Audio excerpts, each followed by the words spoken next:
Capítulo 30. El centro de gravedad permanente.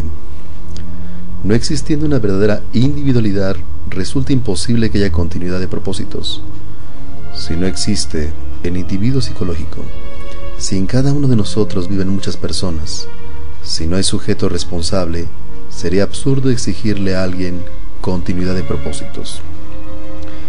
Bien sabemos que dentro de una persona viven muchas personas. Entonces, el sentido pleno de la responsabilidad no existe realmente en nosotros. Lo que un yo determinado afirma en un instante dado no puede revestir ninguna seriedad debido al hecho concreto de que cualquier otro yo puede afirmar exactamente lo contrario en cualquier otro momento. Lo grave de todo esto es que muchas gentes creen poseer el sentido de responsabilidad moral y se autoengañan afirmando ser siempre las mismas. Personas hay en cualquier instante de su existencia. Vienen los estudios gnósticos y resplandecen con la fuerza del anhelo, se entusiasman con el trabajo esotérico y hasta juran consagrar la totalidad de su existencia a estas cuestiones. Incuestionablemente, todos los hermanos de nuestro movimiento llegan hasta admirar a un entusiasta así.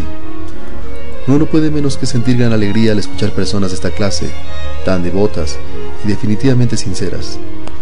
Sin embargo, el idilio no dura mucho. Cualquier día debido a tal o cual motivo, justo o injusto, sencillo o complicado, la persona se retira de la gnosis. Entonces abandona el trabajo y para enderezar el entuerto, o tratando de justificarse a sí misma, se afilia a cualquier otra organización mística y piensa que ahora va mejor. Todo esto de ir y venir, todo este cambiar incesante de escuelas, sectas, religiones, se debe a la multiplicidad de yoes que en nuestro interior luchan entre sí por su propia supremacía. Como quiera que cada yo posee su propio criterio, su propia mente, sus propias ideas, es apenas normal este cambio de pareceres, este mariposear constante de organización, de ideal en ideal, etc. El sujeto en sí no es más que una máquina que tan pronto sirve de vehículo a un yo como a otro. Algunos yoes místicos se autoengañan. Después de abandonar tal o cual secta, resuelven creerse dioses, brillan como luces fatuas y por último desaparecen. Personas hay que por un momento se suman al trabajo esotérico y luego en el instante en que otro yo interviene, abandonan definitivamente estos estudios y se dejan tragar por la vida. Obviamente, si uno no lucha contra la vida, ésta se lo devora, y son raros los aspirantes que de verdad no se dejan tragar por la vida.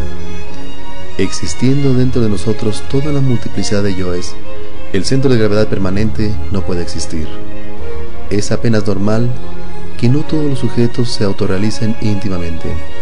Bien sabemos que la autorrealización íntima del ser exige continuidad de propósitos, y como quiera que es muy difícil encontrar a alguien que tenga un centro de gravedad permanente, entonces no es raro que sea muy rara la persona que llegue a la autorrealización profunda.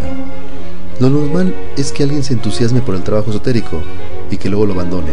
Lo extraño es que alguien no abandone el trabajo y llegue a la meta. Ciertamente, y en nombre de la verdad afirmamos que el Sol está haciendo un experimento de laboratorio muy complicado y terriblemente difícil. Dentro del animal intelectual equivocadamente llamado hombre, existen gérmenes que convenientemente desarrollados pueden convertirse en hombres solares. Sin embargo, no está de más aclarar que no es seguro que esos gérmenes se desarrollen. Lo normal es que se degeneren y pierdan lamentablemente. En todo caso, los citados gérmenes que han de convertirnos en hombres solares necesitan de una mente adecuada, pues bien sabido es que la semilla es un medio estéril, no germina, se pierde. Para que la semilla real del hombre depositada en nuestras glándulas sexuales pueda germinar, se necesita continuidad de propósitos y cuerpo físico normal. Si los científicos continúan haciendo ensayos con las glándulas de secreción interna, cualquier posibilidad de desarrollo de los mencionados gérmenes podrá perderse. Aunque parezca increíble, las hormigas pasaron ya por un proceso similar en un remoto pasado arcaico de nuestro planeta Tierra. Uno se llena de asombro al contemplar la perfección de un palacio de hormigas. No hay duda que el orden establecido en cualquier hormiguero es formidable. Aquellos iniciados que han despertado conciencia saben por experiencia mística directa que las hormigas en tiempos que ni remotamente sospechan los historiadores más grandes del mundo fueron una raza humana que creó una poderosísima civilización socialista. Entonces eliminaron los dictadores de aquella familia, las diversas sectas religiosas y el libre albedrío. pues todo esto les restaba poder y ellos necesitaban ser totalitarios, en el sentido más completo de la palabra. En estas condiciones, eliminada la iniciativa individual y el derecho religioso, el animal intelectual se precipitó por el camino de la involución y degeneración. A todo lo antes dicho se añadieron los experimentos científicos, trasplantes de órganos, glándulas, ensayos con hormonas, etc., cuyo resultado fue el empequeñecimiento gradual y la alteración morfológica de aquellos organismos humanos, hasta convertirse por último en las hormigas que conocemos.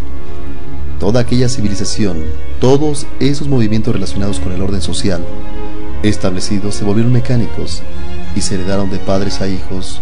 Hoy uno se llena de asombro al ver un hormiguero, mas no podemos menos que lamentar su falta de inteligencia.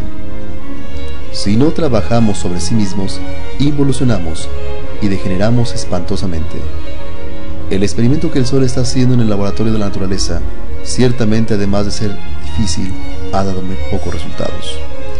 Crear hombres solares solo es posible cuando existe verdadera cooperación en cada uno de nosotros. No es posible la creación del hombre solar si no establecemos antes un centro de gravedad permanente en nuestro interior. ¿Cómo podríamos tener continuidad de propósitos si no establecemos en nuestra psiquis el centro de gravedad? Cualquier raza creada por el Sol ciertamente no tiene otro objetivo en la naturaleza que el de servir a los intereses de esta creación y al experimento solar. Si el Sol fracasa en su experimento, pierde todo interés por una raza así, y ésta de hecho queda condenada a la destrucción y a la involución. Cada una de las razas que han existido sobre la faz de la Tierra ha servido para el experimento solar. De cada raza ha logrado el Sol algunos triunfos, cosechando pequeños grupos de hombres solares. Cuando una raza ha dado sus frutos, desaparece en forma progresiva o perece violentamente mediante grandes catástrofes. La creación de hombres solares es posible cuando uno lucha por independizarse de las fuerzas lunares. No hay duda de que todos estos yoes que llevamos en nuestro psiquis son de tipo exclusivamente lunar. En modo alguno sería imposible liberarnos de la fuerza lunar si no estableciéramos previamente nosotros un centro de gravedad permanente. ¿Cómo podríamos disolver la totalidad del yo pluralizado si no tenemos continuidad de propósitos? ¿De qué manera podríamos tener continuidad de propósitos sin haber establecido previamente en nuestra psiquis un centro de gravedad permanente? Como quiera que la raza actual, en vez de independizarse de la influencia lunar, ha perdido todo interés por la inteligencia solar. Incuestionablemente se ha condenado a sí misma hacia la involución y degeneración. No es posible que el hombre verdadero surja mediante la mecánica evolutiva. Bien sabemos que la evolución y su hermana gemela, la involución, son tan solo dos leyes que constituyen el eje mecánico de toda la naturaleza. Se evoluciona hasta cierto punto perfectamente definido y luego viene el proceso involutivo. A toda su vida le sucede una bajada y viceversa. Nosotros somos exclusivamente máquinas controladas por distintos yoes. Servimos a la economía de la naturaleza. No tenemos una individualidad definida como suponen equivocadamente muchos pseudo-esoteristas y pseudo-ocultistas. Necesitamos cambiar con urgencia máxima a fin de que los gérmenes del hombre den sus frutos. Solo trabajando sobre sí mismos con verdadera continuidad de propósitos y sentido completo de responsabilidad moral, podemos convertirnos en hombres solares. Esto implica consagrar la totalidad de nuestra existencia al trabajo esotérico sobre sí mismos. Aquellos que tienen esperanza en llegar al estado solar mediante la mecánica de la evolución se engañan a sí mismos y se condenan de hecho a la degeneración involutiva. En el trabajo esotérico no podemos darnos el lujo de la versatilidad. Eso que tienen ideas veletas, eso que hoy trabajan sobre su psiquis y mañana se dejan tragar por la vida, esos que buscan evasivas justificaciones para abandonar el trabajo esotérico, degeneran e involucionarán.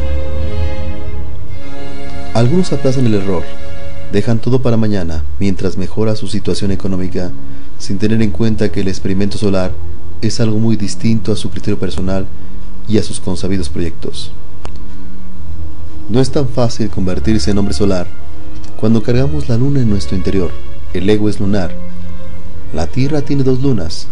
La segunda de esta es llamado Lilith y se halla un poco más distante que la luna blanca. Los astrónomos suelen ver a Lilith como una lenteja, pues es de muy poco tamaño. Esta es la luna negra. Las fuerzas más siniestras del ego llegan a la Tierra desde Lilith y producen resultados psicológicos infrahumanos y bestiales.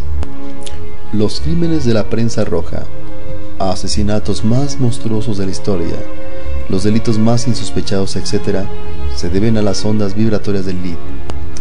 La doble influencia lunar representada en el ser humano mediante el ego que carga en su interior hace de nosotros un verdadero fracaso.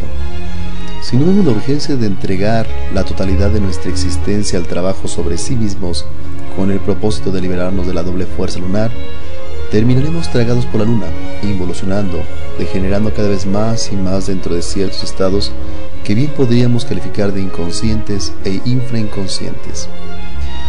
Lo grave de todo esto es que no poseemos la verdadera individualidad. Si tuviéramos un centro de gravedad permanente, trabajaríamos de verdad seriamente hasta lograr el estado solar. Hay tantas disculpas en estas cuestiones, hay tantas evasivas, existen tantas atracciones fascinantes, que de hecho suele hacerse casi imposible comprender por tal motivo la urgencia del trabajo esotérico. Sin embargo, el pequeño margen que tenemos del libre albedrío y la enseñanza gnóstica, orientada hacia el trabajo práctico, podría servirnos de basamento para nuestros nobles propósitos relacionados con el experimento solar. La mente veleta no entiende lo que aquí estamos diciendo. Lee este capítulo y posteriormente lo olvida. Viene después otro libro y otro, y al final concluimos afiliándonos a cualquier institución que nos vende pasaporte para el cielo, que nos hable en forma más optimista, que nos asegure comodidades en el más allá. Así son las gentes, meras marionetas controladas por hilos invisibles, muñecos mecánicos con ideas veletas y sin continuidad de propósitos.